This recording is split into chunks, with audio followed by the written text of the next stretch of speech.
आजको यो व्यवस्था ल्याउनेहरू गलत थिए।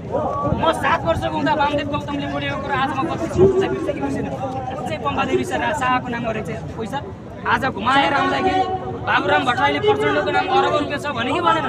विप्लवका तपाईँको प्रवक्ताले महासचिवले अरबौँ रुपियाँ प्रचण्डको नाममा छ भने कि भनेन? के अरे बुढी गण्डकीमा अरबौँ रुपियाँ प्रचण्डले घोटाला गरेको बाबुरामले भने कि भनेन? कारवाही भयो। त्यो व्यवस्था ठिक रहेछ त? हामीले त केही भन्नै परेन। जसले हिजोको व्यवस्था गलत थियो भनेर हिँडे तिनैले हिजोको व्यवस्था गलत थियो भन्नेहरू नै गलत छन्, यिनै भ्रष्टाचारी हुन्, यिनै अपराधी हुन् भनेर भनिरहँदा साँच्चै अब राष्ट्र संस्थाको आवश्यकता किन पर्यो भने यस्तै दलाल, भ्रष्ट, अपराधी, अराजक, हिंसाको जगमा स्थापित विदेशी भरियाहरूलाई अब देशबाट लक्ष्य लागि राष्ट्र संस्थाको आवश्यकता परेको। अर्को कुरो, राष्ट्र संस्थाको लागि नेपालमा विकास थिएन भन्छन्, राष्ट्र संस्थाको लागि नेपालमा उद्योग कल कारखाना थिएन भन्छन्।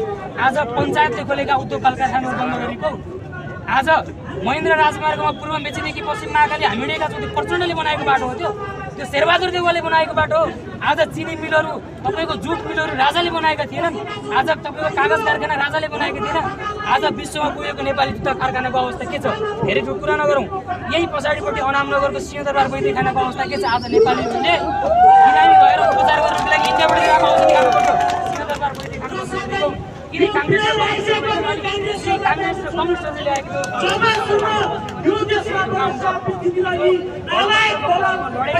माओवादीका कार्यकर्ता आज नेपालमा राम्रो शिक्षा भएन, आज नेपालमा रोजगार भएन भने तिनीहरू जसले सुविधाको निम्ति, शिक्षाको निम्ति, स्वास्थ्यको निम्ति गणतन्त्र ल्यायो तिनैका सन्तान आज नेपालमा छैनन् भने हामी जस्ता आम निम्नवर्गीय मान्छेहरूको भविष्य यो देशमा छैन। गणतन्त्रमा त्यो भएको हुनाले राज संस्था ल्याउनुपर्छ र राज संस्था आउने नआउने अब नेपाली नागरिकहरूको हातमा छ। नेपाली नागरिकहरूले अब आन्दोलन गर्नुपर्छ।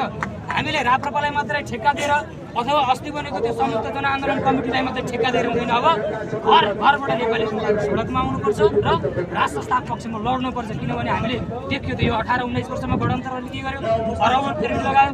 आज हामी जस्ता म जस्ता युवाहरू यो देशमा केही गर्छु भनेर बस्यो भने यहाँ केही पनि छैन। हामी यो पासपोर्ट बनाएर एयरपोर्टमा लाइन लाग्न पर्यो कि त्यो व्यवस्था त हामीले देखेका छौँ, त्यो अवस्था त हामीले देखेका छौँ नि। आजभन्दा 20 वर्ष अगाडि हाम्रा कुनै खेतबारीहरू बाँझा थिएनन्, हाम्रा खेतबारीहरू हराभरा हुन्थ्यो, उत्पादन हुन्थ्यो।